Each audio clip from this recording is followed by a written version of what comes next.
Brought to you by MDH मसाले। कल सर्वदलीय बैठक से विपक्षी पार्टियों ने वॉकआउट कर दिया था और आज उसी विरोध को आगे बढ़ाते हुए सदन में कई मुद्दों पर चर्चा की मांग की गई और उसी चर्चा की मांग के दौरान हंगामा हुआ। नतीजा यह कि संसद का मॉनसून सत्र का पहला दिन किसी काम का साबित नहीं हो पाया।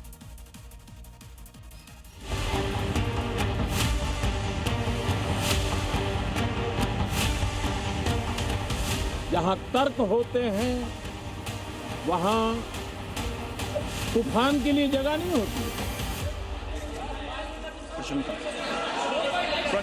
संसद का मानसून सत्र शुरू हुआ और जिसका अंदेशा था वही हुआ। सदन की कार्यवाही शुरू होते ही शोर शराबा और हंगामा भी शुरू हो गया और नतीजा हर बार की तरह लोकसभा की कार्यवाही लगातार स्थगित ही होती रही। स्थगित की जाती है। संसद में सत्ता और विपक्ष के बीच टकराव का ट्रेलर रविवार को सरकार की तरफ से बुलाई गई सर्वदलीय बैठक में ही दिख गया था और आज संसद सत्र शुरू होते ही विपक्षी सांसदों ने लगातार नीट विवाद और राम मंदिर दान चोरी मामले पर चर्चा की मांग करते हुए नारेबाजी करना शुरू कर दी। हंगामे के बीच लोकसभा अध्यक्ष ओम बिरला ने कई बार सांसदों से सदन की कार्यवाही चलने देने की अपील की, लेकिन नारेबाजी जारी रही और सदन की कार्यवाही भी बार बार स्थगित होती रही। विपक्ष का आरोप है कि सरकार अहम मुद्दों पर चर्चा के लिए तैयार नहीं है और सदन में चर्चा से बचना चाहती है। अफसोस की बात है, पूरी जो सब लोग और पूरा विपक्ष एक साथ खड़े होकर कह रहा है कि आप सदन के अंदर जो जनता के विशेष मुद्दे हैं, छात्रों का जो मुद्दा है, आप उस पे आप सदन के अंदर चर्चा करिए। देश के सामने गंभीर मुद्दे हैं, चंदा चोरी, आस्था से धोखा, नीट राम मंदिर में जो हुआ है, नीट एग्जामिनेशन को लेकर जो हुआ है, भ्रष्टाचारी जनता पार्टी, इसके खिलाफ मैंने नोटिस दी और हम इनसे हिसाब मांगेंगे कि हिसाब दो कि पार्लियामेंट ने तो से कानून बना के आप आए नहीं। सुप्रीम कोर्ट ने आपको आदेश दिया था, सुप्रीम कोर्ट के आदेश में भी हेराफेरी। लेकिन इससे पहले संसद सत्र की शुरुआत में ही प्रधानमंत्री मोदी ने विपक्ष पर डबल अटैक किया। एक तरफ मोदी ने विपक्षी दल के सीनियर लीडर्स को संसद में सकारात्मक चर्चा का पाठ पढ़ाया, वहीं प्रधानमंत्री मोदी ने हंगामे की तैयारी कर रहे विपक्ष को तथ्य और तर्क का मतलब भी समझा दिया। देश ने स्पीड पकड़ ली है और संसद का स्पिरिट उस स्पीड में नई ऊर्जा भर सकता है। सकारात्मक स्पिरिट राष्ट्र के लक्ष्यों को प्राप्त करने के लिए बहुत आवश्यक होता है। जहां तथ्य होते हैं, जहां तर्क होते हैं, वहां तूफान के लिए जगह नहीं होती है। अगर तर्क मजबूत है, तथ्य मजबूत है, तो शांत चित्त से भी अपनी आवाज को बुलंद बनाया जा सकता है। 20 जुलाई से शुरू होकर 13 अगस्त तक चलने वाले मानसून सत्र में सरकार का यह अहम विधेयक लाने की तैयारी में है, जबकि विपक्ष महंगाई, बेरोजगारी, किसानों के मुद्दे और दूसरे राजनीतिक विवादों पर सरकार को घेरने की रणनीति बना चुका है। ऐसे में सदन को चलने देना सरकार और विपक्ष दोनों की बड़ी जिम्मेदारी बन चुकी है।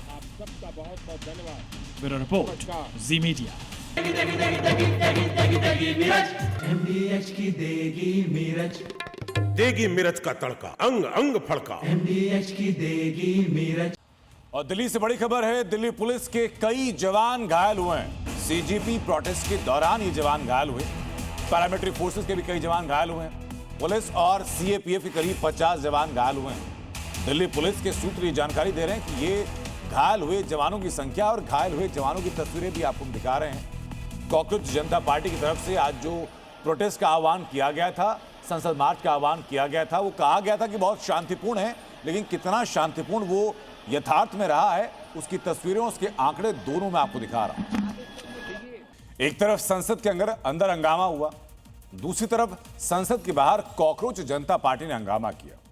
संसद कूच की कोशिश की और जब पुलिस ने प्रदर्शनकारियों को रोका तो पथराव करने लगे। इसके बाद सुरक्षा बलों को आंसू गैस की गोली दागे भीड़ को तितर बितर करने के लिए लाठी चलानी पड़ी। ये रिपोर्ट आज आपको देखनी चाहिए। इस क्षेत्र में धारा 163 लागू है। इस क्षेत्र को तुरंत खाली कर दें। नीट पेपर लीक मामले और बढ़ती बेरोजगारी के खिलाफ कॉकरोच जनता पार्टी यानी सीजेपी का प्रदर्शन और उग्र होगा। जो सीजेपी के कार्यकर्ता दिल्ली के जंतर मंतर पर पिछले 1 महीने से शांति से धरना दे रहे थे, वो संसद के मानसून सत्र के पहले दिन सड़क पर उतर आए। प्रदर्शनकारी संसद कूच की कोशिश करने लगे। पुलिस की अपील और सुरक्षा व्यवस्था को नजरअंदाज कर संसद तक पहुंचने के लिए निकल पड़े। प्रदर्शनकारी और यहाँ पर आप देख सकते हैं कि ये संसद भवन तक पहुंच गए हैं और ये प्रदर्शनकारियों ने 3 बैरिकेड तोड़ दिया है और यहाँ पर इस समय संसद की ओर मूव कर रहे हैं। प्रदर्शनकारियों का टारगेट संसद में घुसने का था, लेकिन मानसून सत्र की वजह से संसद और उसके आसपास के पूरे इलाके में सुरक्षा व्यवस्था सख्त थी। पुलिस के बार-बार समझाने और अपील के बाद भी जब प्रदर्शनकारी पीछे नहीं हटे तो पुलिस को सख्ती करनी पड़ी, वरना आपके खिलाफ कानूनी कार्रवाई की जाएगी। और भीड़ को तितर-बितर करने के लिए पुलिस को आंसू गैस का इस्तेमाल भी करना पड़ा। जो टीयर गैस होता है इसको ये करके इस पे डिस्पर्स करने के लिए इधर लाठीचार्ज कर दिया है और ये देखिए अब ये इसको भीड़ को तितर-बितर करने के लिए ये देखिए आंसू गैस के गोले इधर लगातार छोड़े जा रहे हैं। ये उछाल दिया है और देखिए प्रदर्शनकारियों ने रेल भवन और शास्त्री भवन की तरफ से संसद कूच की कोशिश की, जिसके चलते संसद के सभी गेट बंद करने पड़े और क्यूआरटी टीम तैनात कर दी गई। प्रदर्शनकारियों को खदेड़ने के लिए लाठीचार्ज भी करना पड़ा। आपको बता दूं, इस समय पुलिस की बड़ी कार्रवाई हो रही है। पुलिस ने प्रदर्शनकारियों को खदेड़ दिया है। यहाँ पर जो कृषि भवन और रेल भवन के बीच सड़क पर सबको हटाना शुरू कर दिया है। बड़ी संख्या में पुलिस ने यहाँ पर दौड़ाना शुरू कर दिया।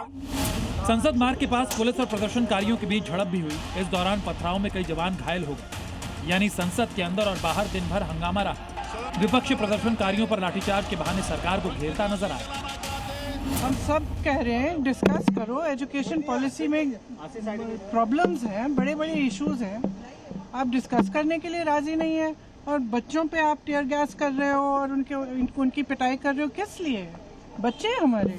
ऐसा कब होता है जब सत्ता बहरी हो जाती है, सुनने से इनकार करती है, संवाद को विवाद में तब्दील करती है, तब ऐसा हुआ करता है।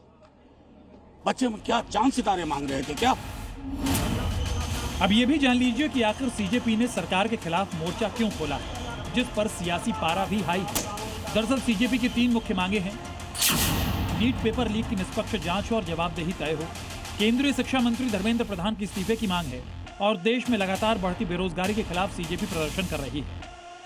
यही वजह है कि मानसून सत्र के पहले ही दिन इसको लेकर संसद के अंदर और संसद के बाहर जमकर हंगामा हो गया। दिल्ली से अनुवेश और नीरज पांडे के साथ ब्यूरो रिपोर्ट, जी मीडिया। जिन्होंने यूज किया है वो जानते हैं असली हींग का स्वाद। MDH सुपर हींग, शुद्धता का असली तड़का। MDH। अब बात उत्तर प्रदेश में सीएम योगी के मिशन 2027 की, जिसके लिए बीजेपी की तैयारियां तेज हैं। उत्तर प्रदेश में जीत की हैट्रिक के लिए बीजेपी का पूरा फोकस हर बूथ पर है और इसी के लिए 22 जुलाई को प्रदेश की सारी यानी 403 विधानसभा सीटों पर बूथ सम्मेलन का आयोजन किया जा रहा है, जिसके लिए बीजेपी चुनाव का शंखनाद उसी के बाद करेगी। आदित्यनाथ जी का आगमन मंच पर हो चुका है। ये तो जिन्ना के अनुयायी है, इन्हें जब भी मौका मिलेगा ये आपको बांटेंगे, जाति के नाम पर बांटेंगे, क्षेत्र के नाम पे बांटेंगे। उत्तर प्रदेश में विधानसभा चुनाव भले ही अगले साल हों, लेकिन सियासी पारा अभी से हाई है। यूपी में हैट्रिक और विपक्ष को चित करने के लिए बीजेपी दोहरी रणनीति पर काम कर रही है। एक तरफ विपक्ष पर ताबड़तोड़ प्रहार हो रहे हैं तो दूसरी तरफ संगठन को मजबूत किया जा रहा है। उत्तर प्रदेश में मिशन 2027 को लेकर बीजेपी 22 जुलाई को यूपी में सबसे बड़ा सम्मेलन करने जा रही है। बीजेपी यूपी की सभी 403 विधानसभा सीटों पर एक साथ बूथ सम्मेलन का आयोजन करने वाली है।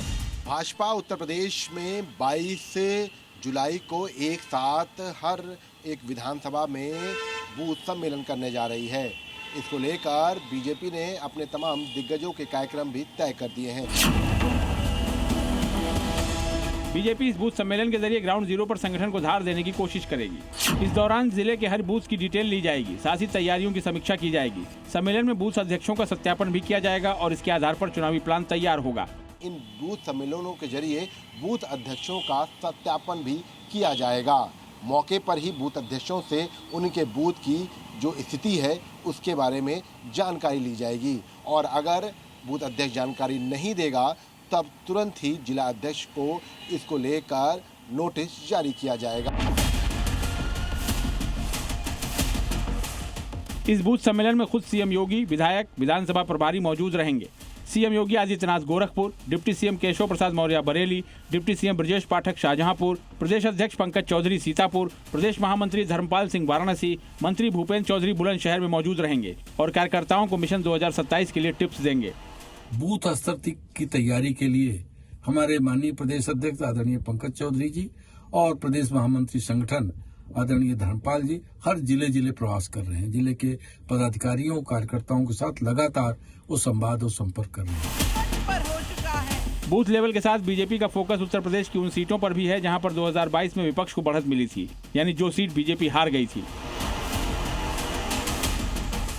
हालांकि विपक्ष भी सियासी अखाड़े में उतरने का दम भर रहा है, मगर तैयारी में बीजेपी उससे 2 कदम आगे चल रही है।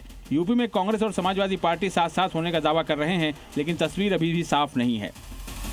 भारतीय जनता पार्टी अब चाहे बूथ सम्मेलन कराए चाहे घर घर जाए, मगर इस बात का उनको जवाब देना पड़ेगा इस देश की जनता को कि हमारे प्रभु श्री राम का चंदा क्यों चोरी हुआ, हमारे बच्चों के भविष्य के साथ क्यों खेला जा रहा है।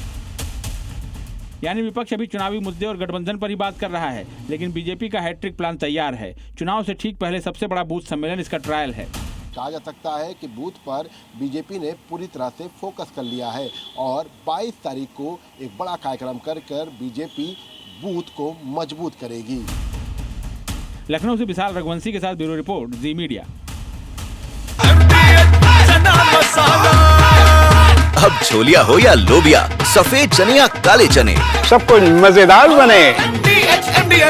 और अगली बड़ी खबर है अयोध्या जिसे, जहां राम मंदिर चोरी का मामला लगातार बढ़ रहा है और नई नई फाइंडिंग सामने आ रही हैं। इस मामले के मुख्य आरोपी रामशंकर यादव उर्फ टिन्नू यादव और उसके भतीजे मनीष यादव की रिमांड ली गई, तो इसी दौरान कई अहम सुराग, कई और जानकारी सामने आई। जो पूछताछ की गई, उस पूछताछ के आधार पर पुलिस ने आरोपियों के ठिकाने पर छापेमारी की। इस दौरान कई दस्तावेज बरामद हुए, कई गाड़ियां बरामद हुई। आरोपी के शेयर बाजार में निवेश सामने आया, उसका भी इनपुट सामने आया। ब्याज पर रुपए दिए जाते थे और उससे फिर ब्याज वसूला जाता था, उसके कागजात बरामद हुए हैं। पुलिस पता यह भी लगा रही है कि चोरी की रकम कहां कहां पहुंची है, राम मंदिर में गबन के पैसे से कितनी संपत्तियां और कहां कहां खरीदी गई हैं। आरोपी से पूछताछ के साथ पुलिस उनकी वित्तीय जांच भी कर रही है। इसी के अलावा अब दान पात्रों की धनराशि की गिनती भी 2 शिफ्ट में शुरू हो गई है। हर शिफ्ट में 10 से 12 कर्मियों का ग्रुप गिनती करता है और सुबह 8 से 10 बजे तक पहली शिफ्ट काम करती है और दोपहर 2 से लेकर शाम 8 बजे तक दूसरी शिफ्ट काम करती है। दान राशि की गिनती की मॉनिटरिंग के लिए 4 कर्मियों की तैनाती भी की गई है। तो अगली खबर है कांवड़ यात्रा से, जहां पर मजहबी सियासत शुरू हो चुकी है। असदुद्दीन ओवैसी की पार्टी AIMIM के उत्तर प्रदेश अध्यक्ष शौकत अली अब सावन के दौरान सड़कों पर निकलने वाली कांवड़ यात्रा पर सवाल उठा रहे हैं और योगी सरकार पर तंज कस रहे हैं। मुहर्रम के जुलूस की कांवड़ यात्रा से तुलना की जा रही है और हुड़दंग का आरोप लगाया जा रहा है। कांवड़ यात्रा का काउंटडाउन स्टार्ट होने वाला है। यूपी की सड़कों पर भोले के भक्तों की टोली उतरने वाली है, मगर उससे पहले ही ओवैसी के पार्टी के नेता और AIMIM के यूपी प्रदेश अध्यक्ष भड़काऊ बयानबाजी पर उतर आए हैं। कांवड़ यात्रा के नाम पर हिंदू और मुस्लिम में भेदभाव और नफरत की बात करने लगे। यूपी में ओवैसी के सफेद सालार शौकत अली क्यों भड़के हैं, अब उसकी वजह जान लीजिए। शौकत अली को दिक्कत है कि सड़कों पर कांवड़ यात्रा निकलेगी, हाईवे पर कई रूट डाइवर्ट किए जाएंगे, कांवड़ मार्ग पर दुकानों में नेम प्लेट लगेंगे, धार्मिक स्थलों के लाउडस्पीकर बंद होंगे। ये वो नियम कायदे हैं जो आमतौर पर यूपी में लगभग हर त्योहार के दौरान लागू होते हैं, मगर चूंकि बात कांवड़ यात्रा की है तो शौकत अली को इसमें दिक्कत हो रही है। कि अगर चलने के लिए तो सिर्फ उसको चलने के लिए रखा जाए, न कि नेशनल हाईवे को बंद करके जनता के रास्ते को तंग किया जाए, रूट को डाइवर्ट किया जाए तो परेशानी बढ़ती है। तो कम से कम इसका लिहाज रखना चाहिए और मुझे उम्मीद है कि इस मर्तबा योगी आदित्यनाथ जी इसको जरूर करेंगे। सड़कों को किसी की वजह से जाम नहीं होने देंगे। आपके पास पूर्ण बहुमत की सरकार है, आप एक कानून बना दीजिए कि जो बोर्ड लगेंगे दुकान के बाहर, उस बोर्ड पे क्या लिखा जाएगा, और कितना लिखना है, क्या क्या लिखना है, उसको आप लगवा दीजिए। भैया सरकार आपकी है, आप मेरा गला ही म्यूट कर दीजिए, फांसी दे दीजिए, हमको खड़ा करा दीजिए। जैसे कांग्रेस ने हाशिमपुरा में मुरादाबाद की ईदगाह में मरवाया था, आप ही ले चल करके किसी मैदान में हमको खड़ा कर दीजिए, हम खड़े हो जा रहे हैं, अपनी गोलियों से हमको मरवा दीजिए। शौकत अली का कहना है कि मुस्लिम त्योहारों में ताजिया और कुर्बानी पर पाबंदी लगाई जाती है, जबकि हकीकत यह है कि ताजिया हो या कांवड़, योगी रेखा सबके लिए बराबर है। योगी ने साफ निर्देश दिए हैं कि कांवड़ यात्रा के दौरान डीजे की ऊंचाई 10 फीट और चौड़ाई 12 फीट, डीजे की आवाज 75 डेसिबल से ज्यादा नहीं होगी, सिर्फ भक्ति गीत बजेंगे, भड़काऊ गानों पर पूरी तरह रोक रहेगी, अस्पतालों और साइलेंट जोन में डीजे नहीं बजेगा, किसी तरह के डीजे प्रतियोगिता की अनुमति नहीं होगी। इतना ही नहीं, सीएम योगी ने हाल ही में साफ हिदायत दी है कि कांवड़ यात्रा के दौरान किसी तरह का हुड़दंग या गुंडागर्दी बर्दाश्त नहीं की जाएगी। मैं सभी कावड़ संघों से विनम्र अपील करूंगा, छोटी छोटी बातों को लेकर के कहीं हुड़दंगई नहीं होनी चाहिए। याद रखना, ये सभी हुड़दंगई या कहीं कोई गुंडागर्दी होती है, इस प्रकार के दृश्य, कोई अनुशासनहीनता होती है तो इस प्रकार के दृश्य, जितने भी विरोधी हैं ये सभी लोग एक नोट करके रखेंगे और फिर कावड़ यात्रा को पूर्व की भांति प्रतिबंधित करने के लिए लोग एन केन प्रकारेण तमाम अन्य जगहों से दबाव बनाने का प्रयास करेंगे। योगी का यही फरमान ईद, मुहर्रम और शबे बारात में हुड़दंग करने वाले मुस्लिम युवकों के लिए भी होता है, मगर शौकत अली को सिर्फ कावड़ यात्रा में ही शरारती तत्व नजर आते हैं, जिस पर बीजेपी भड़की हुई है। जाहिर है कांवड़ यात्रा के नाम पर हिंदू मुस्लिम के बीच खाई पैदा करने की ये कोशिश इसलिए की जा रही है क्योंकि यूपी में अगले साल चुनाव है और ओवैसी की पार्टी AIMIM इस बार उत्तर प्रदेश में ताल ठोकने वाली है। लिहाजा ओवैसी और उसके नुमाइंदों को यह पता है कि अपने वोट बैंक को कैसे साधना है। उत्तर प्रदेश के सरकारी स्कूल के सिलेबस को लेकर एक नया विवाद है। विवाद की वजह बनी है कक्षा 7 की एक किताब, भारत की महान विभूतियां, उसी का एक चैप्टर 12, नाम अकबर मां। इस महान शब्द को लेकर के घमासान क्यों हो रहा है, किसे परेशानी है, इस रिपोर्ट में आपको दिखाते हैं।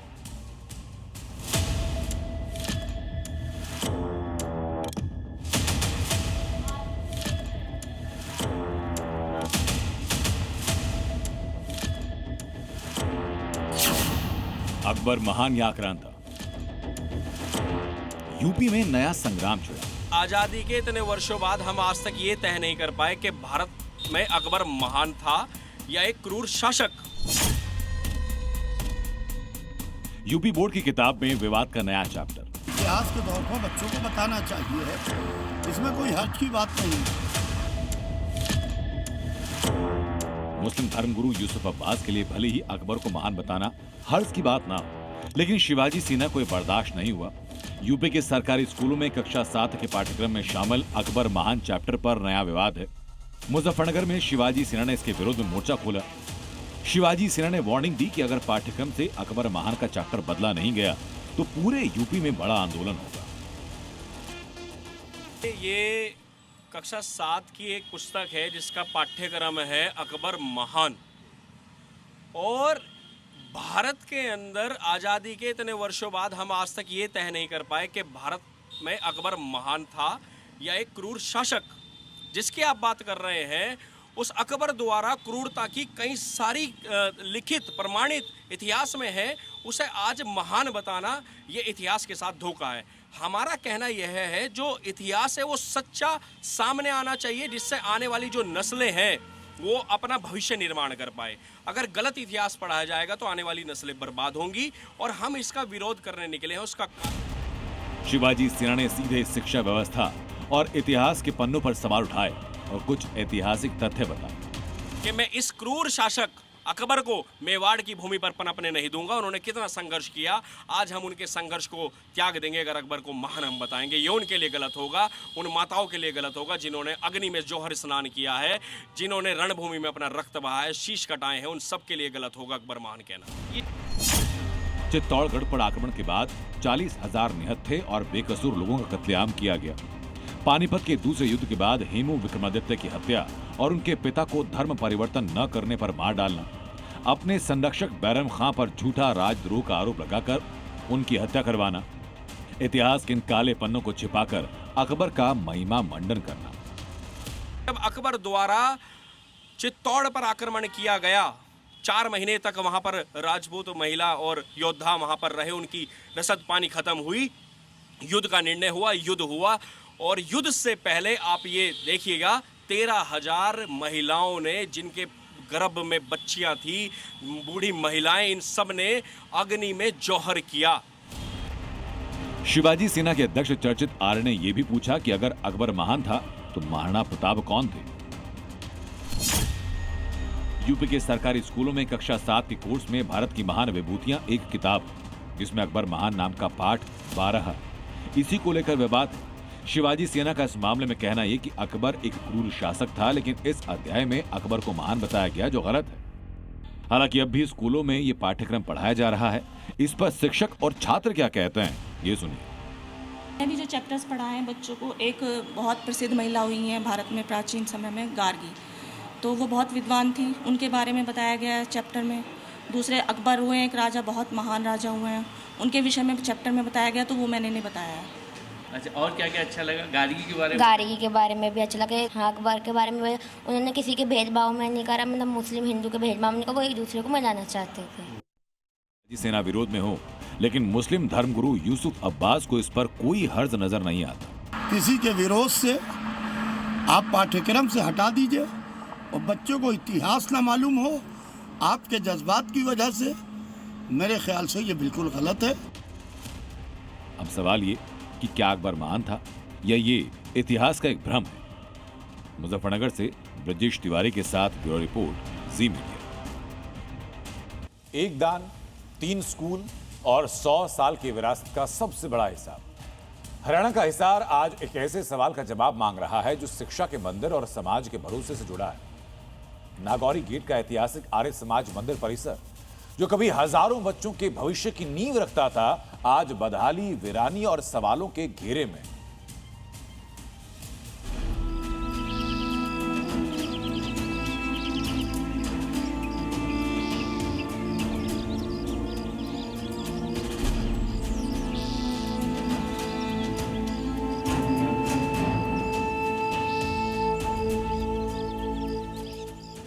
सवाल शहर के ऐतिहासिक आर्य समाज मंदिर की सोसाइटी से है,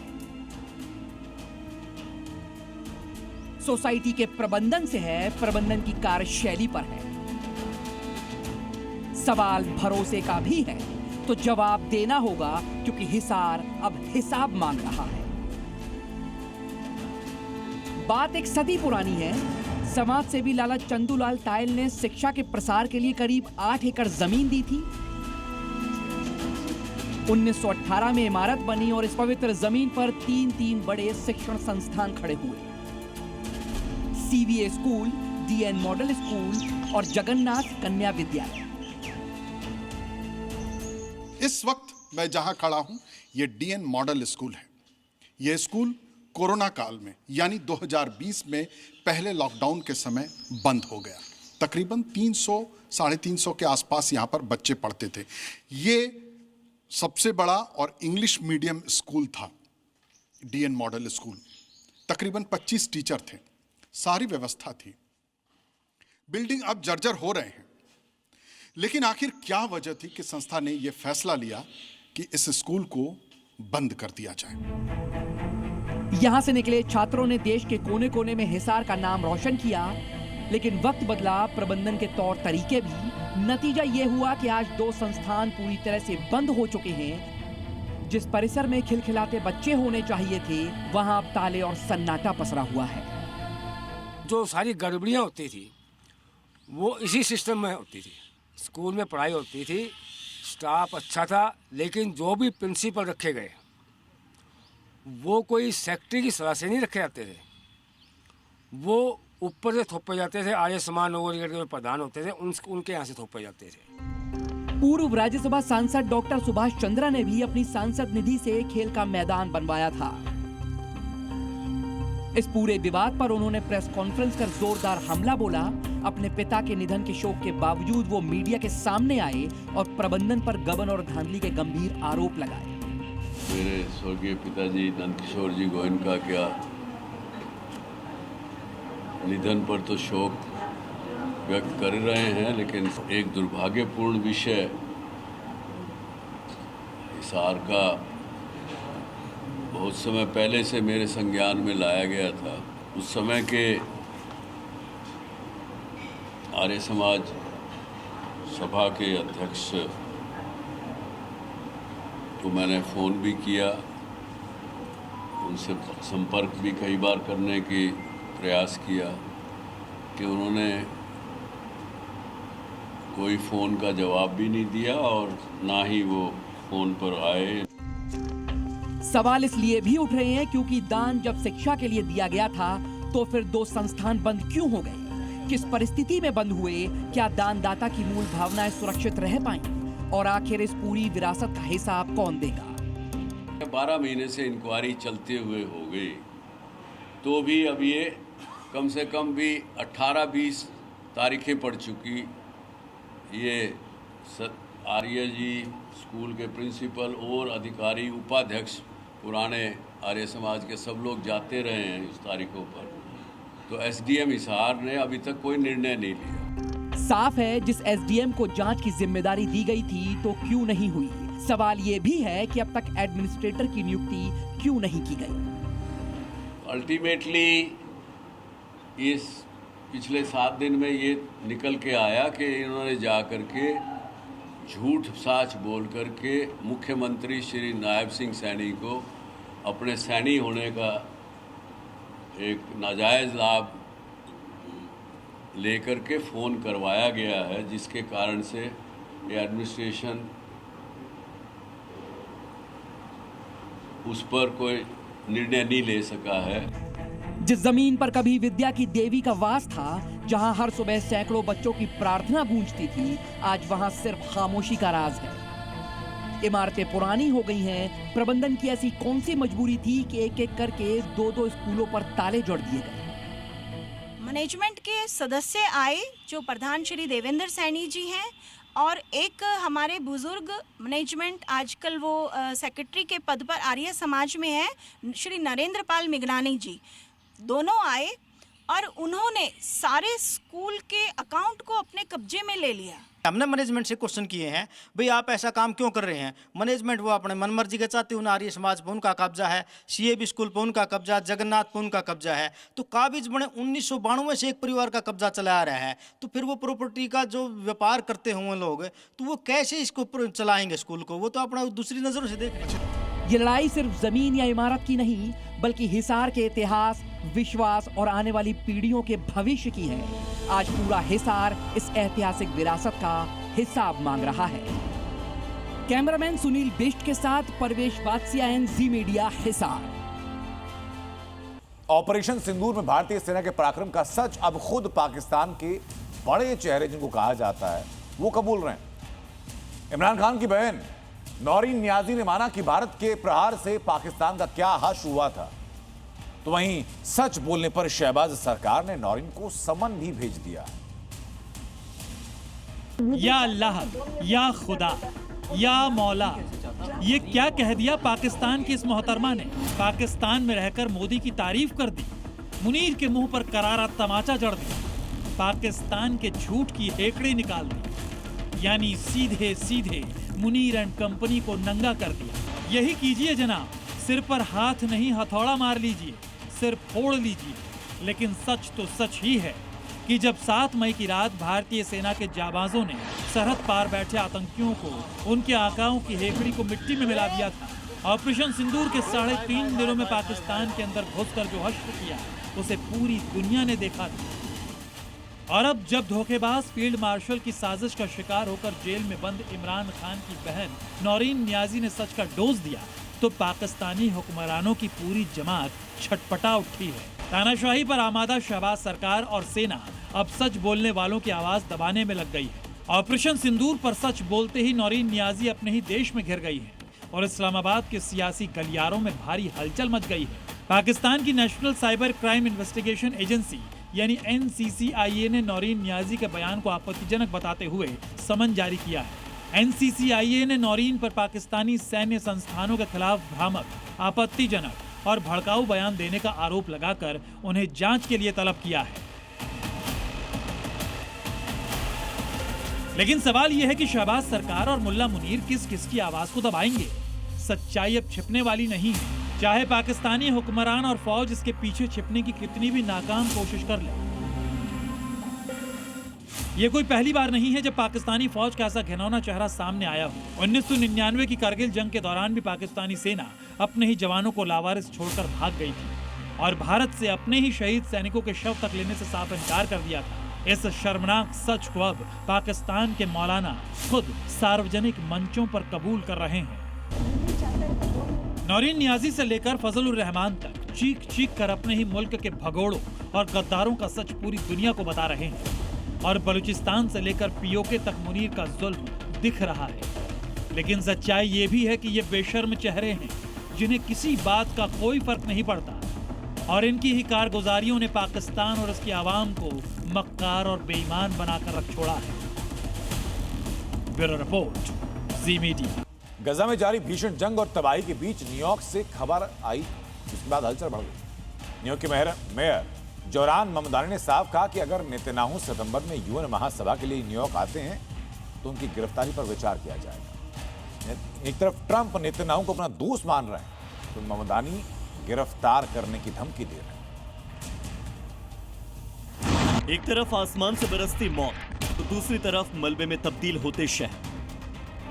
गजा की तस्वीरें किसी भयावह सपने से कम नहीं। इजरायली सेना की मिसाइलें और हवाई हमलों से पूरा गजा शमशान की कगार पर पहुंच चुका है। सैकड़ों बेगुनाह नागरिक, औरतें और बच्चे हर दिन इस जंग की बलि चढ़ रहे हैं। मानवाधिकार संगठन और संयुक्त राष्ट्र की जांच समितियां गजा की स्थिति को लेकर गंभीर सवाल उठा रही हैं और इसे नरसंहार की कगार पर बता रही हैं। इस भयावह तबाही के बीच तेल अवीव को वॉशिंगटन से बिना शर्त समर्थन मिल रहा है। अमेरिकी राष्ट्रपति डोनाल्ड ट्रंप, जो बेंजामिन नेतन्याहू को अपना सबसे करीबी और बेस्ट फ्रेंड मानते हैं, इजराइल के रुख को मजबूत करने में कोई कसर नहीं छोड़ रहे। लेकिन अब डोनाल्ड ट्रंप के अमेरिका में ही न्यूयॉर्क सिटी में एक ऐसी हुंकार उठी है जिसने नेतन्याहू और व्हाइट हाउस दोनों की नींद उड़ा दी। न्यूयॉर्क के मेयर जोहरान ममदानी ने सीधा ऐलान किया कि अगर इजरायली प्रधानमंत्री बेंजामिन नेतन्याहू सितंबर में संयुक्त राष्ट्र महासभा में हिस्सा लेने के लिए न्यूयॉर्क आते हैं तो उनकी गिरफ्तारी की संभावना पर विचार किया जा रहा है। 21 नवंबर को अंतर्राष्ट्रीय अपराध न्यायालय ने गिरफ्तारी का वारंट जारी किया था। युद्ध अपराधों और मानवता के खिलाफ अपराधों की जांच के बाद यह फैसला लिया गया। दुनिया के 120 से ज्यादा ICC के सदस्य हैं जो ICC के फैसले को मानने के लिए बाध्य हैं। हालांकि इजराइल और अमेरिका ICC के मेंबर नहीं है और इसकी आधिकारिता को नहीं मानते हैं। डोनाल्ड ट्रंप का प्रशासन तो ICC के सख्त खिलाफ रहा है। ये कोई मामूली विवाद नहीं, बल्कि न्यूयॉर्क प्रशासन ट्रंप खेमे और नेतन्याहू के बीच एक विशाल संवैधानिक और राजनीतिक टकराव का रूप ले चुका है। गजा में जंग की शुरुआत 7 अक्टूबर 2023 को हुई थी। रिपोर्ट्स के मुताबिक 80,000 से ज्यादा फिलिस्तीनी मारे जा चुके हैं, जबकि 2,000 इजराइल के सैनिकों की भी यहां मौत हुई है। गजा में अब तक 1,72,000 से ज्यादा लोग गंभीर रूप से घायल हो चुके हैं और यही नहीं, गजा में 60 से 70% इमारतें मलबे में तब्दील हो चुकी हैं। 23 लाख की आबादी में से 85% लोग आज बेघर हो चुके हैं। एक तरफ गजा की धरती बारूद और नरसंहार से कराह रही है, तो दूसरी तरफ सितंबर में होने वाली संयुक्त राष्ट्र महासभा अब एक बहुत बड़े राजनीतिक अखाड़े में तब्दील होती दिख रही है। अगर नेतन्याहू सितंबर में न्यूयॉर्क की धरती पर कदम रखते हैं तो क्या जोहरान ममदानी अपने लीगल प्लान को अमली जामा पहना पाएंगे, या फिर ये पूरी कवायद महज एक राजनीतिक बयानबाजी बनकर रह जाएगी? पूरी दुनिया की नजरें अब सितंबर के उस हाई प्रोफाइल ड्रामे पर टिकी हुई है। Bureau report, C media. अब छोलिया हो या लोबिया, सफेद चने या काले चने, सब कुछ मजेदार बने।